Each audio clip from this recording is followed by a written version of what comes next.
Wednesday morning, and for our junior drawing we've got a unicorn. So if you fancy doing the unicorn, just go ahead and do the unicorn. But we were not sure that everybody would want to do a unicorn. So I, as always in these cases, went to my sons and asked them what they thought.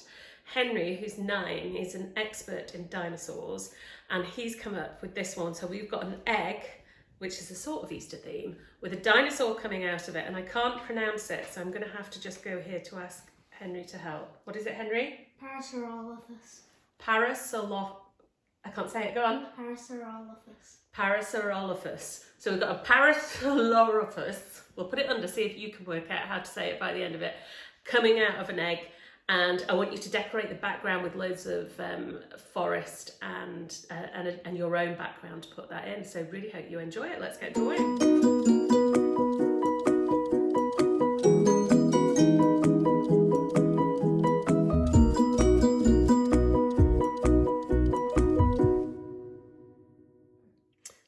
So we're going to start this. This is kind of our Easter themed dinosaur picture. Find the middle of the page about there. And what I want you to do is keeping it nice and smooth. I'm just going to use that curve in my wrist there and curve it round to give us an egg shape to begin. And the same, we really want the oval, so we've got plenty of room for the patterns we're going to put in later.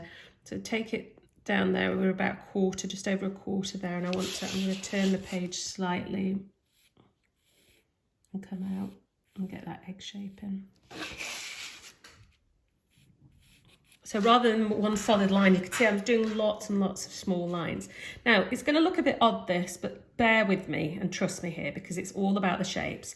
I want you to go along the top line to halfway and then a little bit further along and pop in some dots just to help guide your hand. We've got 1, 2 there, and I just want you to do so lightly, because all these lines are going to be rubbed out here, these lines that are going to make up the basic shape of the baby dinosaur head.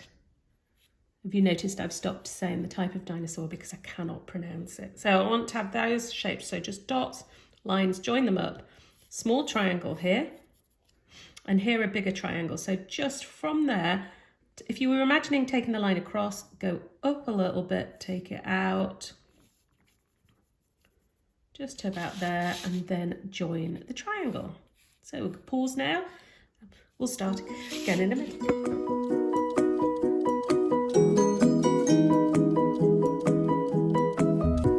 Right, so we're going to go and put in the shapes around the egg and the little hands coming out. So here, just before where the triangle starts there, I want you to take it up. And we're just going to put in shapes as though the egg is cracking. So it's not cracking an egg. It's not, if you get these where they're slightly different, it's absolutely fine, because it's more just the idea, really, the idea that you've got this crack in the head. Now, imagine you're taking this line down to about there. And just take your crack to there. And now we're going to start the arm. So that's still a bit of the crack. Take it up and down. People get really intimidated by drawing hands, and although these aren't hands, they're dinosaur hands. The key is to just, well, first of all, practice. Great artists like Da Vinci practiced all the time, but the other thing is to just break it into shape. So here, look, I've just got a line and I'm joining it with a triangle. And that's what's going to become the hand in a second. So there we go, we've got that, and then another line up. So you can pause this for as long as you like on the guide sheet, and it'll give you plenty of time. From here, I want you to take it down. Think about the shape within the shape now. So we've got that round there. And actually in a minute, we'll take that up again for the egg. There, we're going to come down so it's slightly narrow. And then just take your time to get this shape in, because it will really help when we come on to the final stage of putting the hands in. So that's the egg and the start of the arms and the hands. Now I'm just going to start on the head here by putting in, I don't know what it is, I'm going to call it a crown. So imagine that's it. It does look like, Elizabeth thinks it looks like hair. It does look a bit like hair. Henry will really object to the idea that we're talking about dinosaurs having hair. So just above the top slightly, bring it round and curve it and down, and then take this up in a curve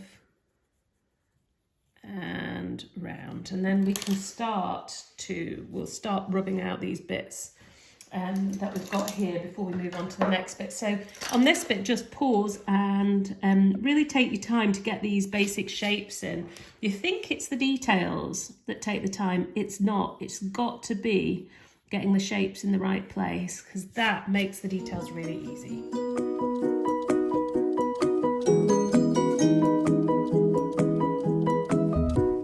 Right, it doesn't look like go on, Elizabeth. Parasaurolophus. Right now, but it will do when we finish. So I want you to come in here from that line. What we're going to do is just jiggle and jaggle it a little bit so that it comes like that, and it's not so much of a straight line. And then you can rub your guidelines that you've made for yourself out.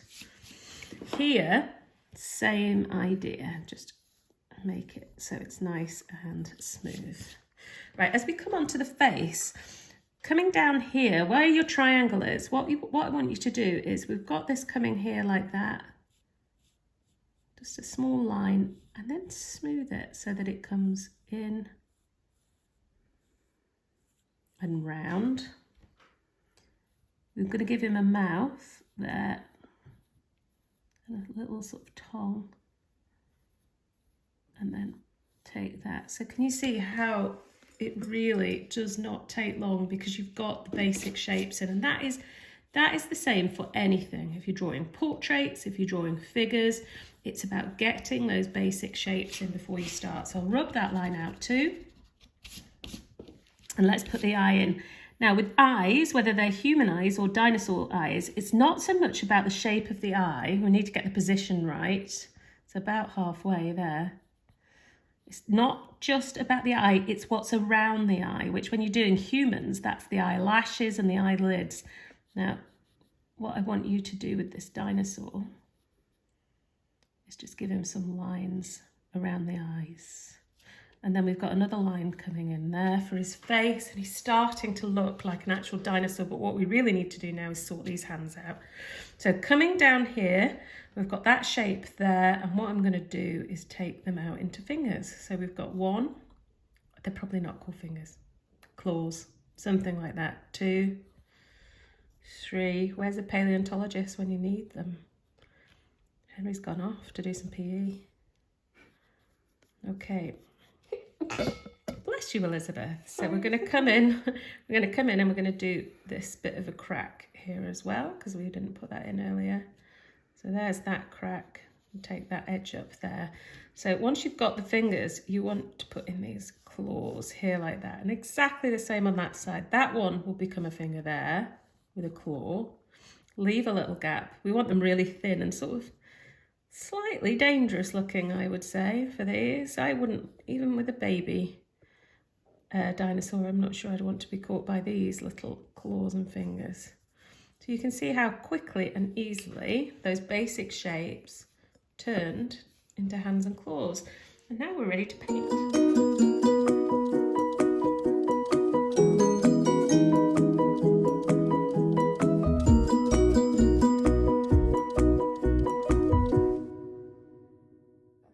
So this is our Parasaurolophus. Henry is sitting, go on, you say it, Elizabeth. Parasaurolophus. Henry's sitting in the background shaking his head because we've got it wrong. Yeah, he's giving us a thumbs down. And we're going to paint it now. So what we're going to do is start with 2 background washes, and I'm just going to leave it a bit to dry in between each thing. So I'm going to start with the background, and we're going to have 2 washes here. So here I'm just going onto my little palette there with some water. So I'm going to make 2, don't need too much. First one is going to be a very dark green. So here on our little palette, I've got that. It's called a viridian, another amazing word. I want actually lots of paint in this because I want it to be really quite dark, and the way to darken anything like that is with lots and lots of paint.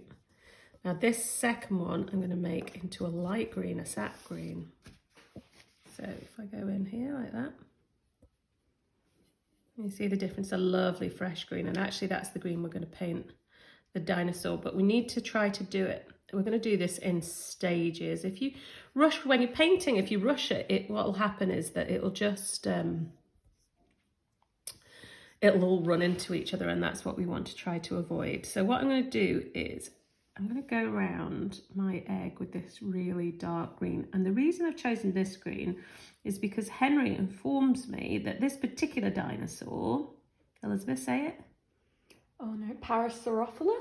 Parasaurolophus lives in dense forest. So that is why we've gone for this colour. So I'm going quite carefully around him here. And I'm going to go down there. And then I'm going to take this wash out.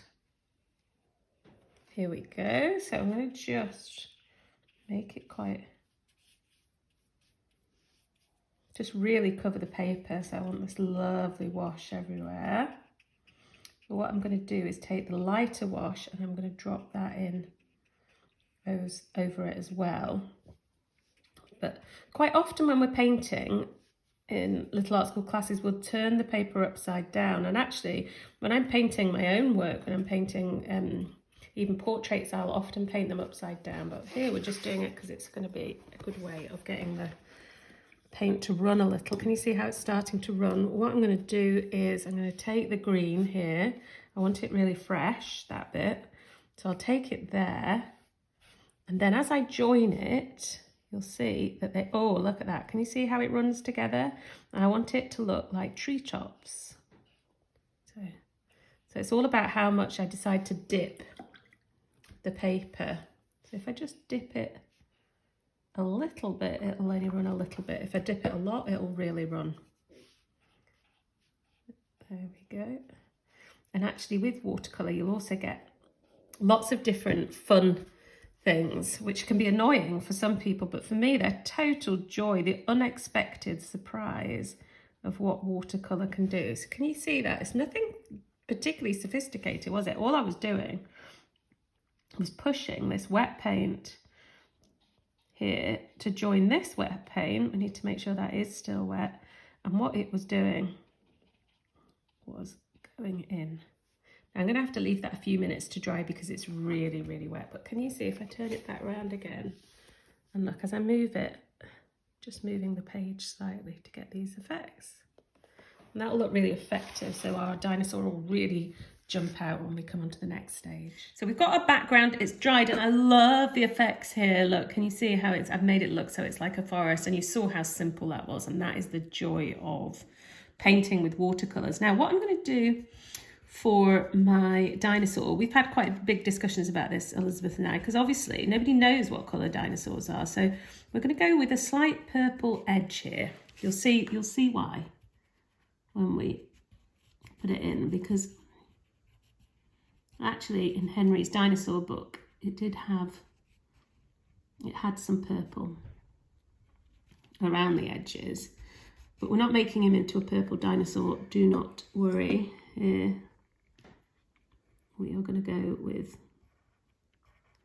a bit of brown and a bit of green. Now, if this is your first time tuning into one of our videos, you'll think I'm just using an ordinary pencil, but all our little art school artists and anyone who's been watching these for a while will know that actually these are watercolour pencils, so it's not an ordinary pencil. Do not worry for even a second if you don't have any watercolour pencils. Just use whatever you can lay your hands on, really. You can do this in felt tip, you could do that. I just wanted to be able to show you some different watercolour techniques at the same time. What I'm doing now is I've still not turned that purple to paint. I'm going to do it all at once. I'm going to go in here with my green, a light green. I'm not putting too much on, and I'm going to put in a bit of brown as well, just towards the edges here. Not much, just bits to make it interesting. Right, now let's have the magic. So I'm taking my sort of medium-sized brush here. I'm going to start by turning the green to paint, and I'm going to take it green down into here, there, like that. And as soon as I start to touch the purple, And you see that's going to change. That's going to change the colours we've got. And now I'm bringing in the brown. And it just makes it a bit more interesting than just a plain or green, but it's about thinking and mixing it up. Now you could do this using whatever colours you want, because who really can tell you, even Henry, exactly what colour one of these dinosaurs, Elizabeth? No. Can you not do it anymore? No, I don't think so. One of these dinosaurs. If any of you can say it at home, you can just shout it at the computer or the TV or whatever you're watching this on. So I'm quite pleased with that. I feel like it's a really effective mix of colours that you can get from the watercolour pencils, but it still gives us that little purple outline. And I'm going to let that dry before I go back in and put in the eye. And for the shell, I'm just going to take a yellow ochre pencil here and go around the outside and putting in a fair bit of pigment around the edge. And I'll do a little bit in the centre and the same here. Now, if I go too close to where I've just painted, it will all run into each other and I don't want that. So I'm just going to try to be a bit more careful just around the edge here. That's the crack. So you can see I've forgotten to put in a little bit of his body, so I'll just go back in, put a bit of green there. If I take my brush now, actually I'll do this with a really big brush, because what I want to do is, I've got quite a lot of water on here. I want to pull in the pigment from there and then pull it in so it's across the egg, but it's nice pale. The reason I wanted it to stay pale is because I want to it to really shine out against the backdrop of that forest. There we go. So it's quite subtle what you can do with these pencils. And I'll leave some white as well. I'm going to let it dry for a minute or two, and then I'm going to come back in with my black fine liner. I'm going to put in the eyes and I'm going to put in those claws, and I'm going to do that with the fine liner. So we're going to just finish it now. I've got a fine liner here. You can use a biro, just use whatever you want. And I just wanted to put in these claws. Would they be called claws, Henry? Henry's back. They would probably be called claws, yeah. Yeah, so we've got his claws here. But I thought that made him look fierce. But Henry has got a couple of facts for us. Henry, would he have been fierce? No. No, why is that? Because he was a herbivore. But look, you can see if I'd done that with the pencil or the paintbrush, I wouldn't have got those nice points, and that's what I wanted. Now, finishing off on the eye here, taking it round, leave a small bit there, and don't forget these lines around it, because they finish it off quite nicely. And if you wanted, you could take your fine liner here and put in a few final details around here. So, Henry, give us a fact about, I can't remember how you say it again. Parasaurolophus. Right, Henry, I'm going to just finish that off there like that. Can't wait to see your pictures, and Elizabeth's going to just pan to Henry and he's going to give us a fact.